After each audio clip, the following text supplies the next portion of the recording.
Hey everyone, this is John Cannon. Before you listen to this episode, I just wanted to warn you that we touch on some serious subjects, particularly regarding mental illness and really deep-seated fears, the kind that really get to you. And we just want to remind you that this is all in good fun. We don't want you to take it too seriously. We want you to enjoy the thrill of being scared. And we also just want to remind you that if you are struggling with some serious problems, you're not alone, and there are resources and people that really want to help you. We're rooting for you, and we hope you enjoy this episode. Thanks for listening, and enjoy. This is not good! Worlds are colliding! We were smart enough to not say, Houston, there's a light out there that's following us. And what the hell is that? You know, what is that? And I couldn't even talk. I was just amazed at what I was seeing.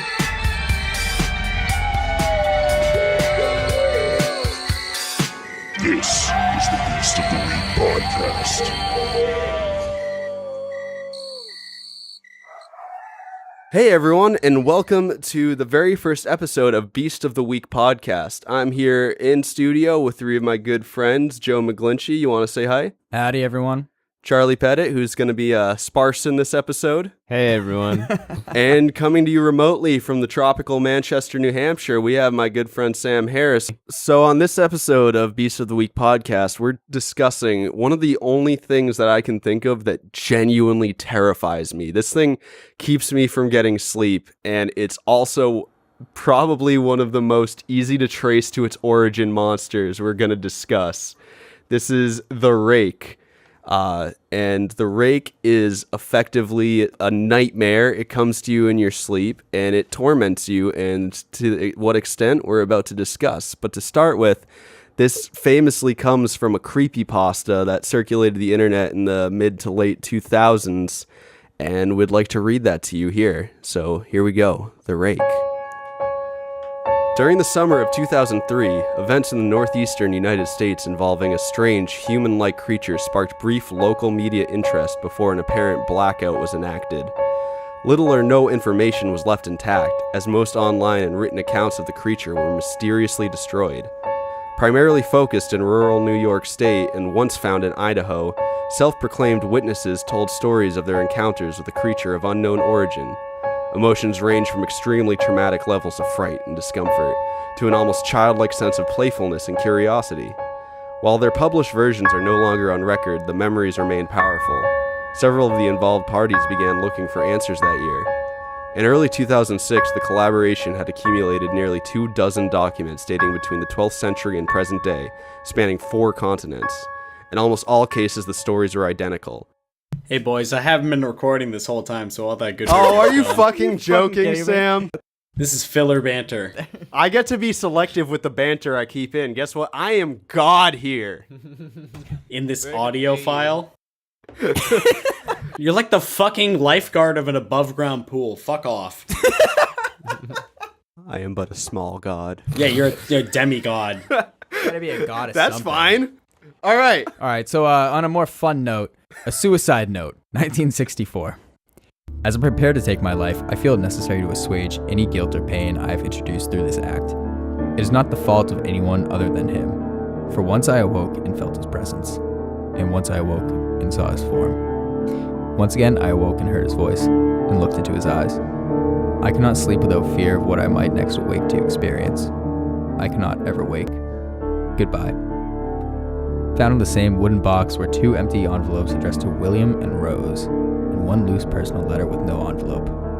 That read, "Dearest Linny, I have prayed for you. He spoke your name." That's dark. Damn. All right. This is a journal entry translated from Spanish in 1880. I have experienced the greatest terror. I have experienced the greatest terror. I have experienced the greatest terror. I see his eyes when I close mine. They are hollow, black. They saw me and pierced me. His wet hand. I will not sleep. His voice. And then the rest is unintelligible. This is kind of like erotica.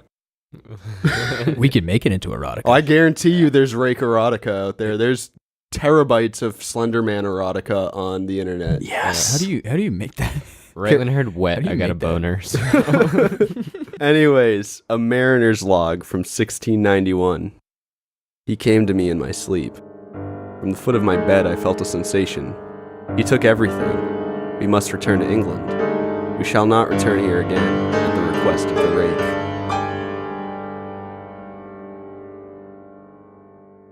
So that's the first name drop of the Rake. That is. What if Slenderman's name is something totally different to him, and that's a racist term? And Like Slenderman Robert? Land? Hello. He's just like Yeah, Robert. yeah. Hello. I was gonna say my Bob. name is Dick. He's just like, I'm Dick dude, Thinman. That's why he's so mad at us. Dick Thinman. He's so mad at us because he shows up and we just use a racial slur against him. Slenderman over there. What if he's got that opposite of like that? I forget what it's called. Like you gain weight easily. He's got the opposite of it. Like made mice. Hyperthyroidism? Hyperthyroidism. Yes, he's got hypo. There we go. All right. Yeah, Ding, there ding, it ding. is. The doctor. Thank you, scientist. I'm the fucking That's- scientist here. You That's shithead. that Ivy League Don't education. fucking right talk there. to me All about right. cells. I'll rip the wall off. Does the cop all the way from sunny New Hampshire want to do his part? No. All right. All right. I'm gonna do it. I'm gonna do it. All right. I'm a horse. From a horse, 2006. Welcome to the Horsecast. What's up? We're all about Western pleasure here. All right. From a witness, 2006. 3 years ago, I had just returned from a trip from Niagara Falls with my family for the 4th of July.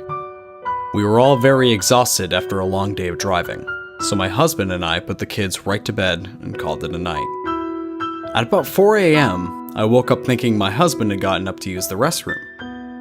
I used this moment to steal back the sheets, only to wake him in the process. I apologized and told him I thought he got out of bed. When he turned to face me, he gasped and pulled his feet up from the end of the bed so quickly, his knee almost knocked me out of the bed. He then grabbed me and said nothing. After adjusting to the dark for a half second, I was able to see what caused the strange reaction. At the foot of the bed, sitting and facing away from us, there was what appeared to be a naked man, or a large hairless dog of some sort. Its body position was disturbing and unnatural, as if it had been hit by a car or something.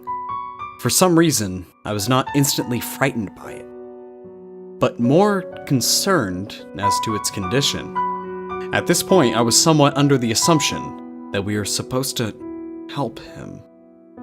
My husband was peering over his arm and knee, tucked into a fetal position, occasionally glancing at me before returning to the creature.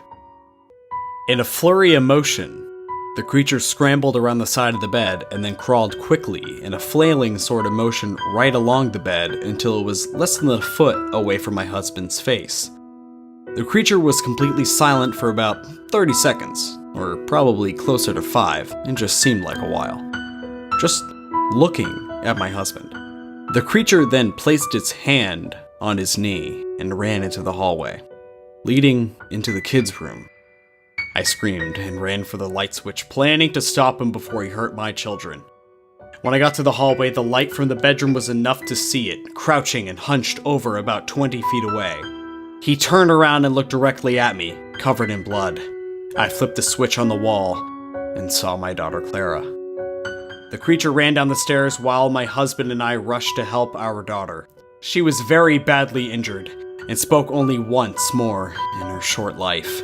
She said, "He is the Rake." My husband drove his car to the lake that night while rushing our daughter to the hospital. Maybe the GPS told him to go into the lake. The GPS told them they did not survive. Michael Scott was running away from the Rake. He really was running away from the Rake. That's why he is the way he is. Oh, God. I mean, yeah. Being a small town, news got around pretty quickly. The police were helpful at first, and the local newspaper took a lot of interest as well. However, the story was never published, and the local television news never followed up either. For several months, my son Justin and I stayed in a hotel near my parents' house. After we decided to return home, I began looking for answers myself. I eventually located a man in the next town over who had a similar story. We got in contact and began talking about our experiences. He knew of 2 other people in New York who had seen the creature, now referred to as the Rake. It took 4 of us about 2 solid years of hunting on the internet and writing letters to come up with a small collection of what we believed to be accounts of the Rake. None of them gave any details, history, or follow-up. One journal had an entry involving the creature in its first 3 pages and never mentioned it again. A ship's log explained nothing of the encounters, saying only that they were told to leave by the Rake. That was the last entry in the log. There were, however, many instances where the creature's visit was one of a series of visits with the same person. Multiple people also mentioned being spoken to, my daughter included. This led us to wonder if the Rake had visited any of us before our last encounter. I set up a digital recorder near my bed and left it running at night, every night, for 2 weeks. I would tediously scan through the sounds of me rolling around in my bed each day when I woke up. By the end of the 2nd week, I was quite used to the occasional sound of sleep and blurring through the recording at 8 times the normal speed. This still took about an hour every day. On the first day of the 3rd week, I thought I heard something different. What I found was a shrill voice. It was the Rake. I can't listen to it long enough to even begin to transcribe it. I haven't let anyone listen to it yet. All I know is I've heard it before, and now I believe that it spoke when it was sitting in front of my husband. I don't remember hearing anything at the time, but for some reason the voice on the recorder immediately brings me back to that moment. The thoughts that must have gone through my daughter's head make me very upset. I mean, I'm gonna cut the narrative right there, but that just sounds so fucking distant. Made her very upset. Like, This person doesn't really give a fuck. Yeah. no, she's just like, man, my daughter must have been pissed. I mean, to be fair, like, I've talked about this with my girlfriend before, and like, I it's like, oh, if our kids are like ever like, oh, there's a ghost under my bed, I'm just gonna be like, that's what you gotta deal with. All right, one last line, and then we could start fucking. I have not seen. Hold up. I have not seen the Rake since he ruined my life, but I know that he has been in my room while I slept. I know and fear that one night I'll wake up to see him staring at me. And that's the end of it. God damn, this shit scares the fuck out of me. That was the first thing I read about the Rake, and I was intrigued. I had to keep reading about more stories, and those nightmares were hilarious. Oh, let me tell you. I'm sure they had some good japes to him. There's an overwhelming feeling that kind of is connected through all these stories, and it's not really like people are terrified. It's dread. But it's like, yeah, it's almost like they just have given up. It's not like I'm moving away, I'm getting away. They're like, it's coming back. Well, the thing that gets me And I about hope it this, doesn't. and this is the thing that made me very afraid of it, because I it spooked me like creepypasta does. But like, I know several people who like they tell me nightmares or experiences they had, and it's just like, that's the Rake. You're talking about the Rake, and she's not here right now. But my girlfriend, she's experienced some crazy nightmares in her time, and Sam was there. Sam and another friend of ours and me and my girlfriend were up in New Hampshire, and it was just like a fucking sleepless night. And no, like, I don't like Sam. You and Brian didn't sleep much that night either, right? I was very drunk. That's true. But at the same time, no, I woke up a lot during that night. I can usually sleep through like half a fifth at least, but anyway, like. We were just like talking like ghost stories and stuff like you do when you're up in the woods, and the subject of the Rake comes up, and Bella's never heard of it before, and I pull up a picture of it on the phone. She's like, "Oh yeah, that's the thing that I see at night." First of all, I wouldn't say I saw it in my dream. I would say that I would see him, whatever you want to call it, at the end of my bed, and it would sit there and look at me, and I would flow between nightmares. And waking up and seeing him. And I don't know if you guys have ever been in that like half asleep, half awake state. It's that for me at least. So I see him and he's sitting there and he looks at me and then I flow into another nightmare. And it happened a lot, all the time when I was a little kid. I always call him the bringer of bad news. He's kind of like in the Twilight Zone, how Rod Serling's right there and he's like coming next in the Twilight Zone. But it's like just a scary... He's there to host your bad dreams. Yeah, basically. He's the MC. He's the harbinger of bad dreams. Yeah, he's the MC. Coming at you next. Coming at you next is the one where all of your... Falling through 140 stories. Yeah, exactly. The one where all of your friends are getting shot while you're in a cabin. Yeah. But like, would he actually do anything in the dreams? Like, or Him in himself? your, like, yeah, like, was he just there, or did he like No. say anything? No, he would just be there. Really? Sometimes he would reach over and gently graze my leg. Really? What were his hands like? Cold. But like physically. Physically, what do do they look like? Oh, elongated. It kind of looks like, I've watched too many crime shows in my life. Kind of looks like a body that was stuck in the water for too long and then dried out and thinned. So like long fingers, emaciated, very white, pale, creepy. Once more for the listeners, I'd like to emphasize that my girlfriend didn't watch horror movies or read scary things. Oh. I just got her into horror movies in the last few months, and this took place years before we met. This isn't just like I wasn't like 14 and hearing about these things. I've been seeing him and having nightmares like this since before I can even remember. Since I was probably 6, even before then. Just all the time, constant. 6, that was like 2003-ish? Yeah, I would say, probably. Well, the rake, according to the internet, was invented in 2005, as far as the internet presence of it goes. I just got comfortable with the fact that we were talking about it, and now I feel like good enough to go home. And now I'm like, God damn it. Hi, I have more scary nightmare stories if you want. You've witnessed this a few times over, right? Oh, not just, I would say, oh man. Until I was, I would say until I was in high school, I would see him probably once a week at least. Really? Oh yeah. How did you feel about seeing him? Yeah.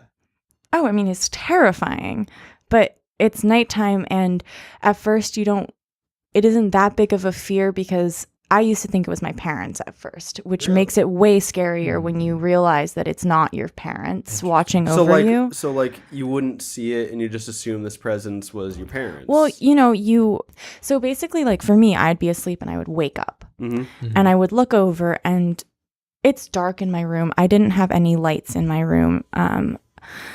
I had blackout shades. I lived on the west side of the house. It was very, very dark in my room. So I couldn't really see who it was at first. And he almost radiated light, which I know sounds really weird. Well, it makes sense with the pale skin. Yeah, but like I would think it was my parents at first and then my eyes would adjust and I could see this pale being. What were his eyes like? Darker than the dark around him. Wow. Like black holes. I don't know if you've ever seen, there's a new paint that is like perma or like whatever. Yeah, it absorbs more like light. Tetra black Yeah, or something that. like that. Did you feel his weight on the end of the bed?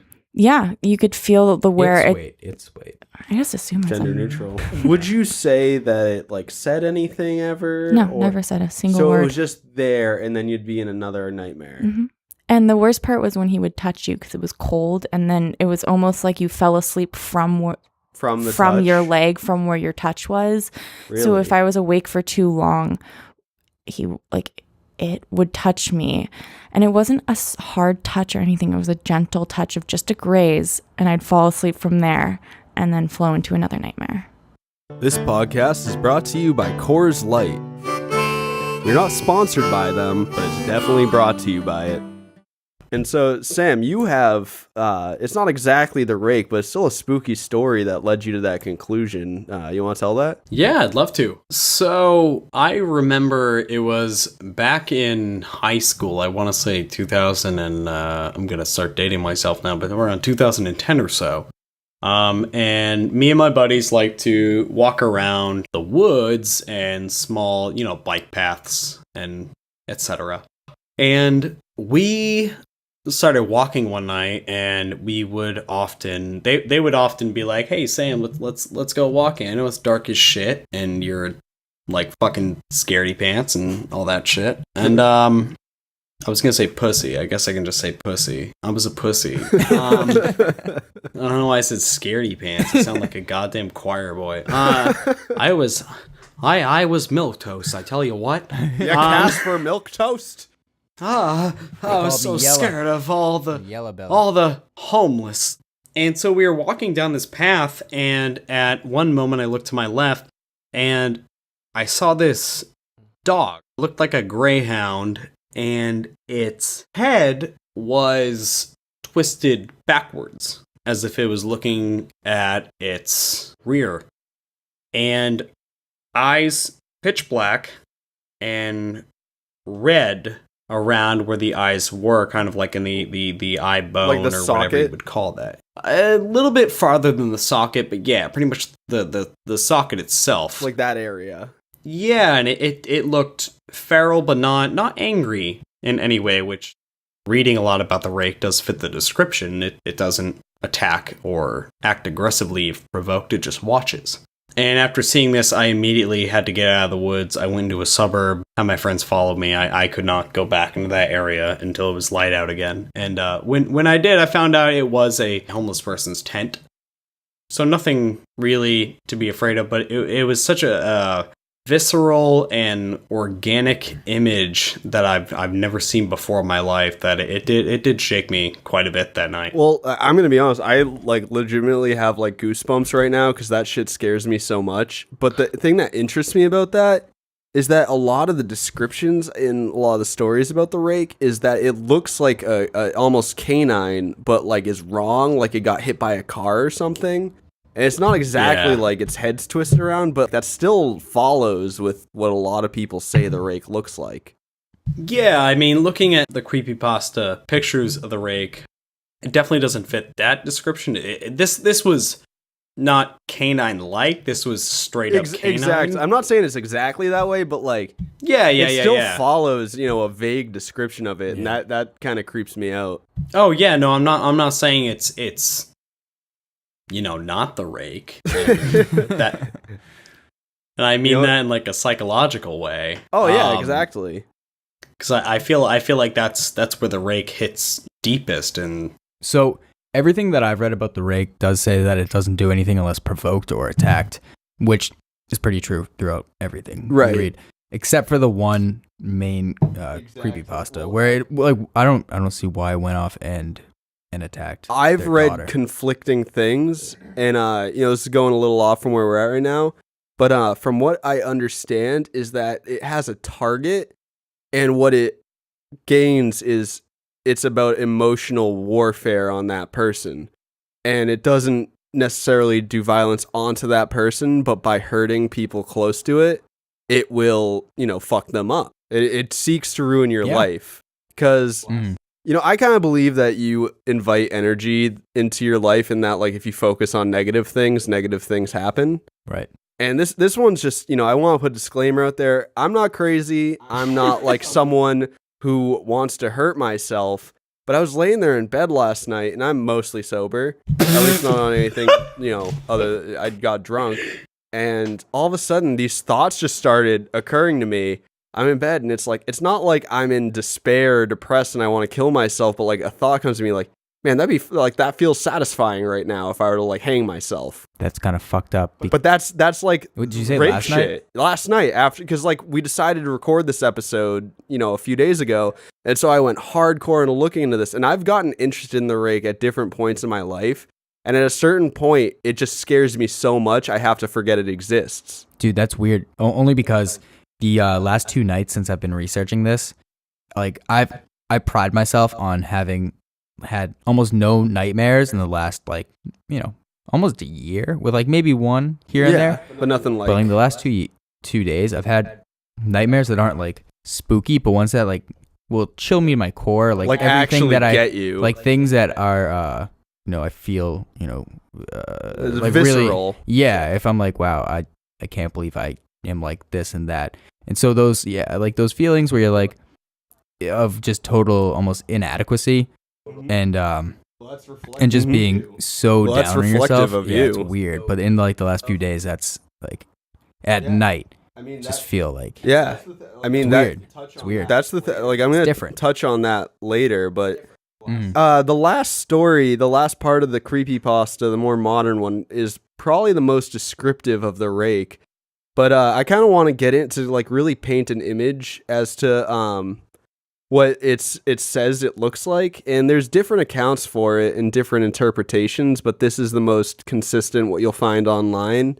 And so I'm just going to do a quick run through and we can discuss that. So the Rake is typically considered 6 feet tall, but you don't usually see it at its full height because, like it says, it's just proportioned wrong. It looks like it got hit by a car. Like, a lot of people feel sympathy towards it when they first see it. As a general thing, it's a gray-skinned humanoid, which to me is interesting because that's like an alien, particularly with the black sunken eyes. But where it starts getting real menacing, at first it's unnatural. These are the things that a human sees, and it looks like a corpse almost. So you are immediately revulsed by it. That's just nature. But it has these crazy big jaws full of sharp teeth that it can unhinge like a snake. It has long, sharp claws on either hand, which, I've tried to look into why it's called the Rake. That's the closest reason I can find. Short from like some really archaic definitions. And like I said before, it almost looks like a hairless dog that's been hit by a car.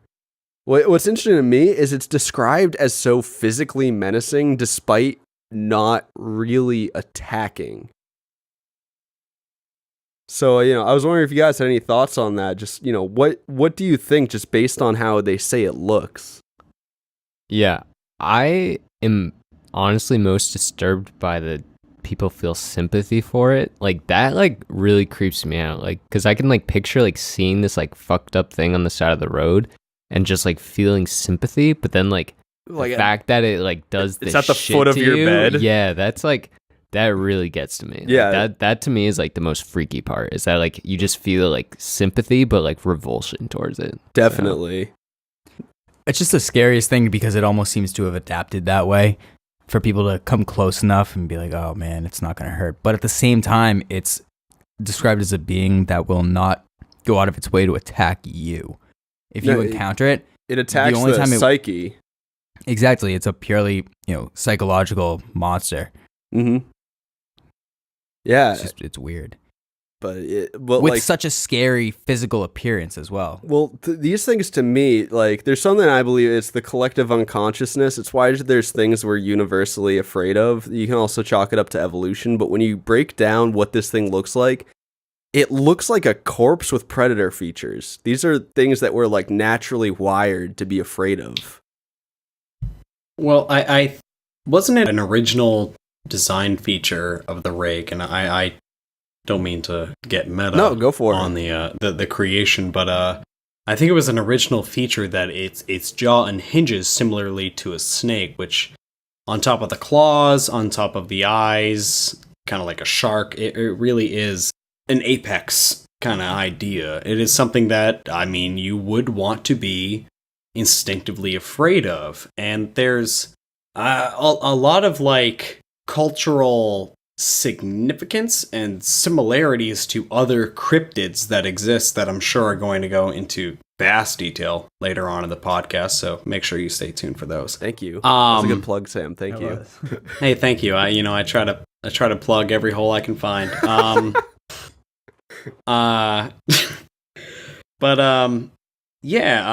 There's and one thing that interested me about the Rake was its inclusion in New York. I think it's interesting that it resembles a lot of kind of Northeast, specifically the Wendigo. That's right. Which, after looking at it, however, the Wendigo is an Algonquin cryptid, originally of the Algonquin tribe in the Northeast. I was going to say Northeast, but I didn't want to sound too tropical. which is derived from French, meaning allies, essentially. And the thing that's interesting is Algonquin tribes didn't exist in New York. They existed in New England, Vermont, New Hampshire, Maine, I want to say even as south as Delaware, but not in New York. So, and although I do think that the Rake kind of mirrors at the same time a modern Wendigo. Yeah. I noticed you're calling it Wendigo. Sure. Is that the more accurate term? I believe that's the more accurate term. Okay. That's news to me, but that's really interesting. I might be pronouncing it incorrectly, but phonetically that is the more accurate term. Okay. But I mean, Wendigo works. I was wondering because I hadn't heard that before. I'm just trying to sound smart. What do they look like physically? Physically, the original Wendigo was more of a giant. The modern Wendigo, it actually resembles closer to the Rake. And I think that a lot of that is a reflection of what we started being afraid of culturally, and we started getting influences from other things that we started becoming afraid of. That's true. And I think the Rake kind of reflects that kind of thing. So there was like a cultural shift of fear? Well, I actually have a belief about horror is, like, you can see it in the horror movies for each decade. What we feared at the time is big in what we did then. Like, think for it was Algonquin, you said, right? Mm-hmm. Yep. The Algonquin, to them, the world's big and mysterious. They got giants that are these cannibal spirits, but, I'm not going to discuss that. It's just like when you think all the slasher movies that were big in the 80s, that was right on the tail of the quote-unquote golden age of serial killers. And nowadays, maybe 5 years ago, we had a lot of possession movies. Yeah. And I think that it has to reflect something. I haven't drawn the conclusion to what that definitely reflects, but what we're scared of at any given time definitely reflects something going on culturally. Absolutely. Yeah, I think you're right. I mean, I just want to put this out there. We're living in a post 9/11 world. That's true. I just feel like you can just fit that really anywhere in the episode. That's true. It'll make me seem smart. But you got a point, because the things we're afraid of are taking on a more and more humanoid shape and with more human limitations. You got Jason in the 80s. He's a fucking unstoppable zombie. Guess what? That's Red Russia, Soviet Union. Jason is Stalin. I would hate that. Communism is best. Sounds awful. But no, you got a point, because post 9/11 world, there's a lot more fear of your other people, and so the monsters are looking more and more humanoid. Mm-hmm. Absolutely. But yeah, absolutely. That's a really cool point tying it to the Wendigo, because like let's step into the let's put on our believer hats. So let's say the Rake is real and it's very stationed in upstate New York. We could make the argument that that's basically, if there could be a feral Wendigo, it's a feral Wendigo. It's escaped the normal area and it's acting very differently while being similar just because of its nature. It's escaped. Mm-hmm. Would you think it's one? Absolutely. I don't know. I've seen some stories of it. Part of the violence it does is reproduction, but it depends on which. Frankly, it just depends on what you've heard, because a lot of people think it might just be one. I have a few other theories on that, but I don't know. Same with part of the story with the Wendigo is that there's a finite number of Wendigo spirits, and when one Wendigo's killed, it embodies another person. Am I right about that, Sam? Modern interpretation, kind of. Original interpretation, it is I want to say it has like the heart of an infant within it. It's an ice giant. It's kind of like an evil spirit. I don't know if it is a finite number. Modern interpretation with Wendigo psychosis is that you start developing a taste for flesh, human flesh, obviously, not fucking moo-moos. Only the exotic meat. Only the exotic meats, like man. It's not that exotic. We're everywhere. No, I think the limited thing, I think that might be more of a. Is that more of just like a campfire story thing, and less about like the actual folklore? Yeah, I think the most referenceable campfire part would be from the video game Until Dawn. Fantastic video game, by the way. If you're interested in very good for spooky. If you're interested in spooky things and specifically cryptids, It's a really fun game, and it's great, party game with your friends if you want to spook yourselves out. Yeah, now that we've given you a free advertisement, please give us a free copy to the new game that's coming out. Or just money, please. Or money. Yeah, just money's good. I'll use it to buy the game. Excellent. So I think that's more of a modern interpretation, but it's very possible that this could have been a species of animal going through the ecological bottleneck effect, where you have very few animals of that species, and a lot of what they bring to the table in variance dies out, and that you now have this one very specific thing that has very little genetic variation. You could say the same And about from a lot there- of cryptids, actually. Now, I've never thought of it Exactly, in that way, yeah. but that is a good explanation of a lot of cryptids.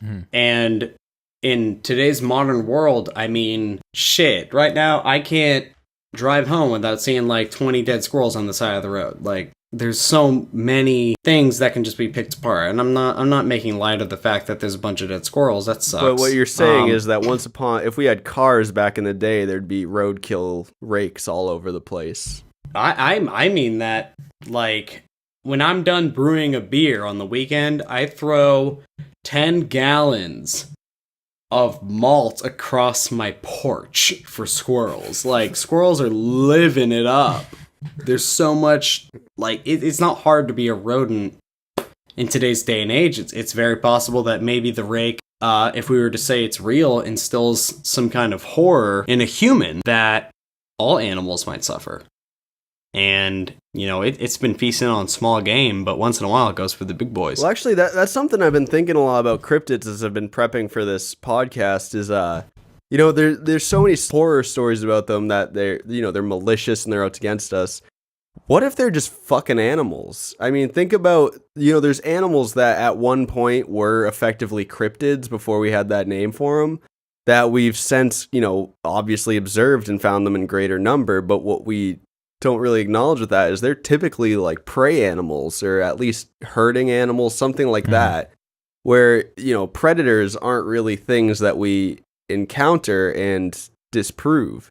And that goes to kind of the ecological nature of them, where it's a lot easier to come across prey animals, like Sam said with the squirrels. They're everywhere, but you don't see a coyote all the time, or you don't see a wolf. And if these animals are already threatened or even extinct already, how often are you going to come across them? Exactly. Unless they're targeting you for whatever reason, and then we can, you can go off on that as long as you want. But it's possible that they're, I always like to assume they exist because that's a way more fun world to live in. The truth is stupid. The truth is stupid, friends. And so the idea that maybe they're just real animals that just don't want to be seen. So that's also a really interesting theory, just because we go from one side where you're saying they're targeting people specifically, which almost gives it a mythical, almost like a mystic point of view, where it's like, oh, they're after this one person. And that's terrifying, because then you can go on like, oh, is it going to be me? Right. Is it going to be me? And then from an animalistic point of view, targeting one specific person it doesn't seem very adaptable. To me, it's like if it's hunting, like a wolf would hunt. Mm-hmm. If that, like, let's say like a deer, that deer gets away, it's not like, I'm after that one deer. Right. I'm going to end that one deer. It's like, man, I got to stake out and got to get another one. But if this thing's feeding off of like fear, right, or something, then, as Alex Jones would say, a psychic vampire. Basically a psychic vampire. It is also very vampire-esque if you think about it, but that's true. Even in appearance. A way, in appearance, but definitely in the way it acts. That's true. It's interesting. Just with different feeding. Yeah, with different feeding. So let's talk the MO of the rake. From what I understand is that it's kind of that someone sees it, hears it, whatever, and a lot of people say that to the past victim it speaks their name, and then it begins to come into your home and torment you while you're trying to sleep, or even while you're sleeping. And its goal is to drive you insane. To what end, I'm not sure. And actually, in the movie I watched, it would show up, and basically what it would do is show up, and this girl that was seeing it, like, she'd cut herself or harm herself, and it would disappear for a minute. And I think that's... For a minute, or like for a while, but it would show up again. And one of the only actually compelling parts of the movie is this girl had an abortion, And apparently the rake had told her to, and it disappeared for the longest period after that. That's like the biggest loss of all. Yeah, it was the worst like harm that it could make her do. So one of my questions is, does it say this to you, or do these thoughts just like start popping into your head? Is there anything from the literature about how it comes to you? I don't just know. For my own personal For well-being. your fears, for when you go home and have to sleep. Yeah. Impression I got is that it's part of it is that it makes it impossible to tell the difference whether you came up with this idea or not. But also, like, the person in the 2006 story, they were asleep. They only heard it in the recording. So one thing it could be, maybe it speaks when you're asleep and it gets in your subconscious and you can hear it in a recording. But my other idea is, you watch those ghost hunting shows, they have EVP, and you can't hear the ghost, but you record it, and then, there's the word supposedly. Sorry, that wasn't funny. Charlie's drawing a dick on the rake. No, I'm not. It's packing. Yeah, it is. Could you imagine the big dick wreck? rake. It like turns around. It's just packing. It's down to his knee. Wait, hold on. Can I'm fucked. Can we make the discussion of the cryptids' penises part of the show? Every time. It's gotta be. Okay, but seriously, what's their dick like? Where does he hide it, or because he's never described as clothed? If the rake's coming at you, is his dick just flopping between his around. legs? Because that's way scarier. Do you think it's like his jaw where it just fucking opens up a part of his body and just flops right out? Like a cloaca? Yeah. Is he hard or is he soft?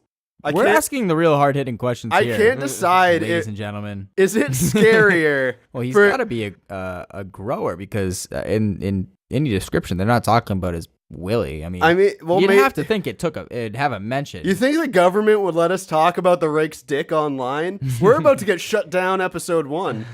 This is just a hypothetical to everyone involved, including Mr. Non-Participation over there, Charlie.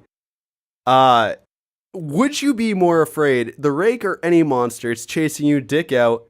Is it scarier if it's hard or flaccid? Hard. Flaccid. I'm feeling fucking terrifying. A worst case scenario is that you get raped if it's hard. Like that's like terrifying. I'm not gonna look at whether he's hard or flaccid. All right, we're off the rails. Let's talk about the origins of the rake because let's get to obviously it's real and it's been real forever. We have to say it's real. But also 4chan made it up in 2005. Literally the way they started it was a post on, I believe it was the X board. I'm pretty sure it's B because they said, "Hey B." Okay, so it's B. Monster. Yeah. Anyway, it was on 4chan, and they said, like, hey, let's make a monster. And fucking nailed it. Oh my god, they got us good with that one. Do you have the description of it also? So we're going to hear from Charlie now for once, and he's going to be reading us the original 4chan description of the rake. All right, this is for people who like the 3 eyes, no apparent mouth, pale skin one. Here's what we've got so far. Humanoid, about 6 feet tall when standing, but usually crouches and walks on all fours.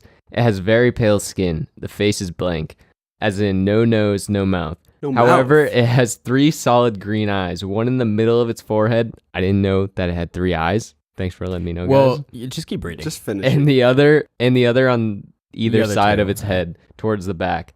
Usually seen in front yards and suburban areas. Usually just watches the observer, but will stand up and attack if approached.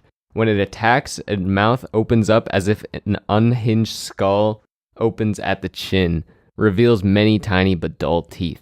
That's the part that gets me is the dull teeth. I thought they were sharp. So, but if you keep reading, move it so I can read That's it. a way different image. That's way less scary to me. This eventually turned into what we know as the rake. And then it says the rake went through many design and name changes during its beginning. One of the more prevalent names was Operation Crawler, which is a really not scary name. I'm scared. Below are a couple of the checkpoints from the thread which it originated. Those follow. I'm just going to read a few of them because it's 6 feet tall, humanoid, pale skin, 2 large eyes on the front of its head. Sorry. Because someone got trips on 4chan. Yeah, because someone got trips. So that person said it's got 2 large eyes in the front of the head because he got trips, whatever. It's got no nose. Mouth is slightly visible, and then it opens in a hinge. Hundreds of dull but not blunt teeth. It eats meat. Now, I want to pause there because hold on. Next part's we really got important. our question answered. Oh, shit. genitals don't matter because no interviews really talk about that. Well, guess what? We have an interview talking about that. Yeah, we have a whole thing talking about that. But I want to point out, it says it eats meat, which is interesting because there's very few stories where it actually eats anyone. So that does imply that it is wild and it does, help itself out in the world. But if you think of it in a way where it has dull but not blunt teeth, that's not made for eating meat. That doesn't match up. That's not how the world works. Well, they say dull but not blunt. We don't have dull teeth. The way they're shaped we're omnivorous. Front teeth are good for biting like that. Well, that goes back to Sam's point where it's similar to it's similar to the Wendigo in that maybe at one point it was human and then something bastardized its soul. A lot of the original Wendigo stories it's a result of cannibalism. How do you think a Rake comes to be? Do you think it was created one day, or do you think that it was a person who had just fallen into the wrong tortured hole and he was like, oh man, I'm the Rake, I gotta find fear? I mean, if we're arguing Sam's origin idea where it's similar to the Wendigo, whether you're talking, concept wise or, a reality, yeah, that's a possibility that it was a person that wound up, being a cannibal and it just turned into this thing. I gotta point this out also as I'm looking. It says revised again. Oh shit. So, all right, let's get our facts straight here. This is as far as I can see, the last revision. Charlie, you want to read it or you want me to read it? Let's let Charlie read it. Yeah. All right. Approximately 6 feet tall but seen crouching. Humanoid, pale grayish skin, 2 slightly larger than human eyes, no nose, mouth that is smaller than human, but when provoked or attacked opens freely on a hinge down the neckline, showing hundreds of dull but not blunt teeth. Yeah. Unknown origin, unknown diet, seen in suburban areas, opens its mouth and widens its eyes when provoked, attacks when approached. If not provoked or approached, just stares. So that's interesting because of the no known diet. Yeah. And also to the bottom part, it's not necessarily dangerous. So going back to the origin of it, which is, still, if we say it's unknown, we say it's, 4chan, as many ridiculous things span from. It's just, it's interesting. There's a concept that I think really applies to every episode of this podcast, and I'd really like to introduce it. And I need to do more research on it, and I admit that I'm behind on that, is the concept of tulpas. And, I've seen tulpas a lot lately, especially on 4chan's X board. What is a tulpa, and why does it sound inappropriate? So what a tulpa is essentially a very, very real imaginary friend. Now, what 4chan wants to do with it is conjure it so they can get blown by their imagination. But what it is originally, and this is an ancient concept, it comes from... You don't mean like blow your mind. No, I'm talking about getting, you literally imagine something into existence so it can gargle you. But what the bare meat of it is, and this is, the modern lens, I don't know enough about the tulpa itself's origin as a concept, is that by believing in something and creating this thing, you create a actual entity. And what it is effectively, there's a lot of people who say that reality is your perception. And if you perceive these things to be real, they are real. And the Rake can fall under this category in that, yeah, it was invented by 4chan in 2005, but that doesn't change, some of these experiences. It doesn't change that people who haven't heard about it experience something with crazy accuracy towards the actual stories. And that lends to the fact that by creating this thing and believing in it and spreading the stories, we have created this thing, whether it's a psychic phenomena, whether you want to believe we created a physical entity by believing in it. It's real to an extent. I think that's also an interesting... I've been thinking about this a lot throughout the whole talk about, people's, good mental standings. Are they seeing things? Are they making them up? It definitely sounds like some schizotypic behavior. Well, again, you can argue that with any kind of haunting or any kind of, repeated visit by something. It just comes down to it. Pretty much every horror movie with a haunting has a scene where people think they're crazy. Maybe because it doesn't fit with our societal, norms.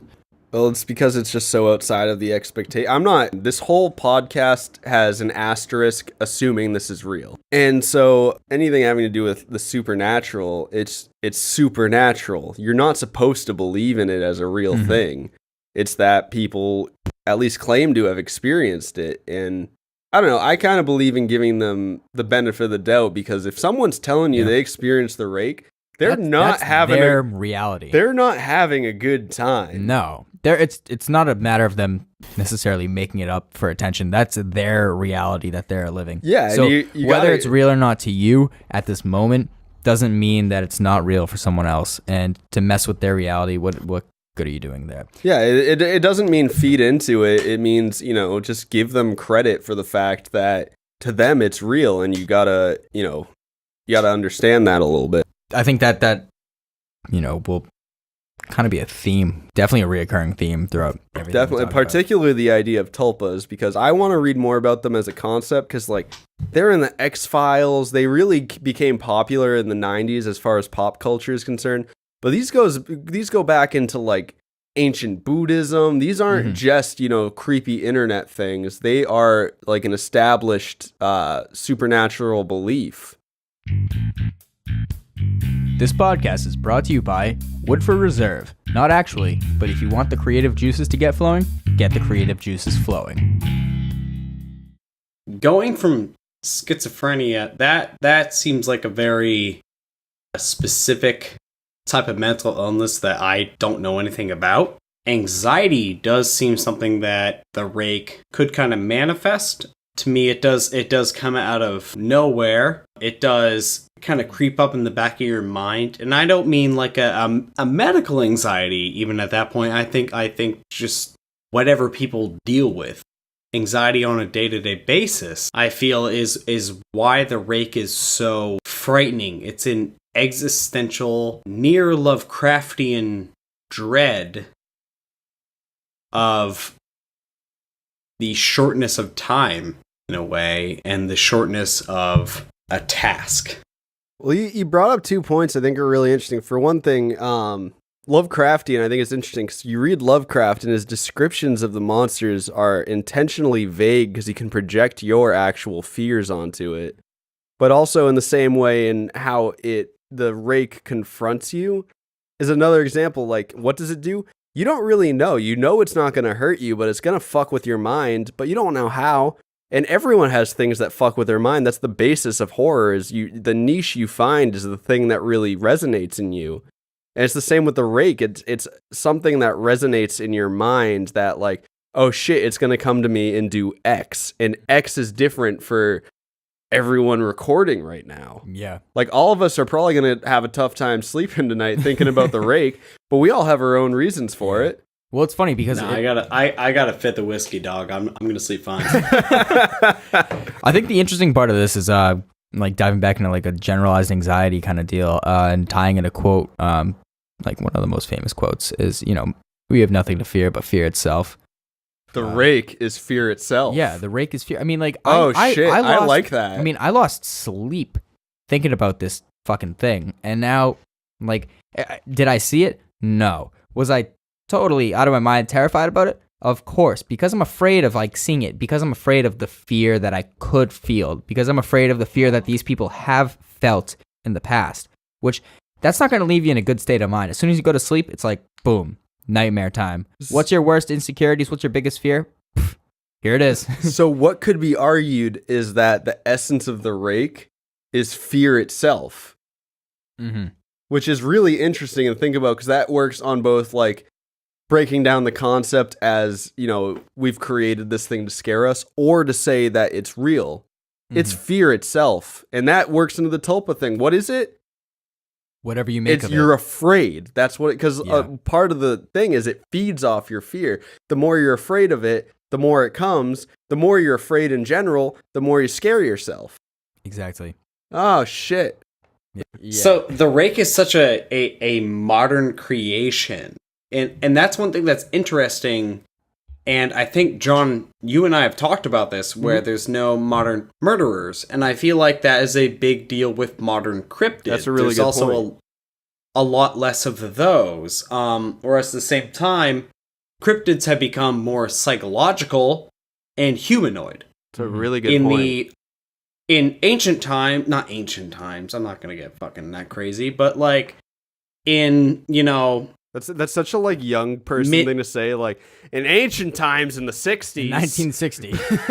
no, I'm talking. I think I mean We like know our audience. 1600s, 1400s or so. You have things that are more bestial. for sure. You have things like the bunyip. You have things like the bunyip. That's the only one I can think of right now is the bunyip. Bunyip? The bunyip. Oh, I didn't catch that. What was that? It's the Bunyip. Nah, dog. My credit score is a cryptid. I'm pretty sure. Like, Are you trying to I see it and I'm like, cryptids what by saying they're are bad? you? And much like the Rake, my cryptid, my credit score is really just anxiety. So, there was like this shift from more bestial to more and more humanoid. And I feel like, in a weird way, the Rake had this kind of old school form of a little bit of anxiety, a little bit of kind of like a dysmorphia, a little bit of a depression. It's A dash of pure fear. oh, definitely a dash of pure fear. I mean, something's going to kill you. There's still the bestiality of it, but it comes from this very odd place. There's a dash of loss, especially with the 2006 notes where the husband and the daughter who had not died from the Rake Right. That's a good both point. drove into a lake, which rhymes with Rake, so that's fun. Holy crap. Is there a connection there? Oh my god. I'm gonna like take 15 seconds out of this podcast just to put the X-Files theme song in full right there. That's totally fair. But yeah, no, I feel like the Rake is like this weird melting pot of modern fears, and it is everything that we are worried about. It's in the woods. It does not show up in the cities. It feeds on anxiety. It feeds on sleep. It feeds on what we need at the end of the day. That's true. You know, the things that we need. We don't. There's no. And Horace tried to kind of tap into the things that we don't need. There's been movies about murderers that work through webcams, murderers that work through cell phones, and you know they're a fun romp, but they aren't terrifying. Right. The Rake sits at your soul, something that is terrifying. There's something innate there, and I feel like that is this weird melting pot of what the modern man is afraid of.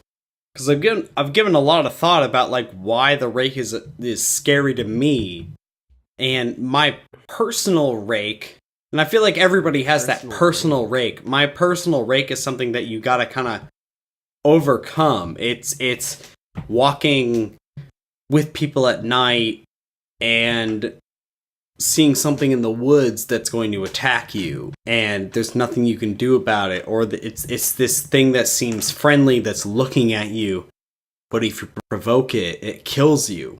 Well, shit, Sam. Now I'm going to be laying in bed not scared, but really just analyzing myself for my personal Rake. But that's kind of a good thing. Yeah. No, that's great. That's such an interesting way to look at like any fear. Because, I think about this a lot, is how, the horror movies that you love, like that really get to you, reflect yourself, and your fears reflect more about you than pretty much anything else. It's true. Yeah. And, that's a great point. It's like goes to with Joey saying that the Rake is fear itself. Well, that's really what it is. It's a force that makes you confront the things that you don't want to confront. This is a good opportunity Absolutely. to point out, for any listeners out there, what is your personal Rake? What do you think your Rake would be? I would what love does it uncover. I would love to hear from listeners who are comfortable with sharing this with us, what your personal Rake is, and maybe if you've conquered your personal Rake, let us know how. It's a fascinating story because not only does it really say a lot about yourself, but it says a lot about, you know, the idea of like, to me, horror is so personal, and that's why people love it so much. The thing that you're scared of, if you're able to conquer it, you're fucking intense. Like, that's a hard thing to do, to conquer really your difficult. Like genuine. Like, it's one thing to conquer your fear of heights, it's another to conquer your fear of abandonment. No, seriously. I mean, like, that just brings up why I was so terrified after thinking about the Rake. But like, everything that I was thinking about is like just a level of inadequacy. Like, I mean, that really drove. Today was a big performance day in my job, so that would like kind of drove me to do better. But it's like that constant fear in the back of your head. Like, are you gonna be able to do this? So you're saying there might be a good guy Rake? I'm saying that if you're able to conquer your Rake, then it's not even something to be afraid of anymore. It's something to be like, hey, thanks, Rake. We just invented a sick hashtag. Hey, conquer your Rake. Conquer your Rake. Fuck. All it took was a little whiskey. That'll bring it out in you. Yeah, no, a lot of whiskey. You want to know how you get the creative juices flowing? Get the creative juices flowing. It's true. We need to start doing cocaine. All right. Charlie said 6 things in this podcast. You better believe I'm keeping that in. Oh yeah, no, that was good. No, it's just, I mean, like, I'm very interested in what like other people's Rakes are. It like, these bad feelings don't stem for no reason. Like, you can't be like, I'm gonna cut myself right now. Yeah. It has to be backed by something. The Rake makes you feel some sort of way that it gets that feeling flowing where you're like, fuck, is it even worth it if I feel this all the time? And you find ways to cope with it. That's true. Get over it. I mean, that's the biggest obstacle so far. Yeah, this was the first episode. We're going to be launching this with 2 others to go along with it. And thank you for listening to the Beast of the Week podcast. We are very grateful for you to giving us a shot so early on. Thank you to all of our early subscribers, to all our social media. You can find us on every social media platform that's big right now, Instagram, Twitter, and Facebook at The Truth Is Stupid. Because as we like to say here, the truth is stupid. Either these things are real, and that's stupid, or they're not real, and that's boring, and once again, the truth is stupid. So, yeah, if you have any interesting stories you'd like to share, if you want to tell us how you conquered your Rake, send us a message on any of these platforms, and would love to hear from you. Yeah, let us know with a hashtag, what's your Rake? So, once again, I'm John Cannon. Thank you for listening. I'm Joe McGlinchey. Thank you for coming. I'm Charlie. And I'm Sam Hare. Oh, shit. I'm Charlie. Fuck, Thank you for listening. I forgot you were there. Sam, thanks for joining us from all the way in tropical Manchester, New Hampshire. It was a pleasure having you on. The coconuts. It's the Sam's social security number is 030. Also, on a serious note, check out Sam and me and a whole fucking menagerie of funny and stupid people on High Fantasy Football. It's the exact opposite of this. It is a Dungeons and Dragons campaign based around the NFL. It is a very unique and interesting time. That sounds unreal. Yeah, it's wild. All right, guys. All right. So I guess from all of us to you, thank you for listening. And the truth is stupid. The truth is stupid. The truth is so fucking stupid. You got a whiskey? You want to cheers to episode 1 with us? Oh, fuck yeah, dog. All right. Let me cheers it on the candle I have lit. All right. Of Fox Mulder. I'm in a pitch black room with Fox Mulder. Fuck yeah. That's it. I'm trying to get the scenery correct. It's a dick growing moment. Ready? Oh, wow. Cheers, right, friends. Cheers. Nice. That was good. There you go.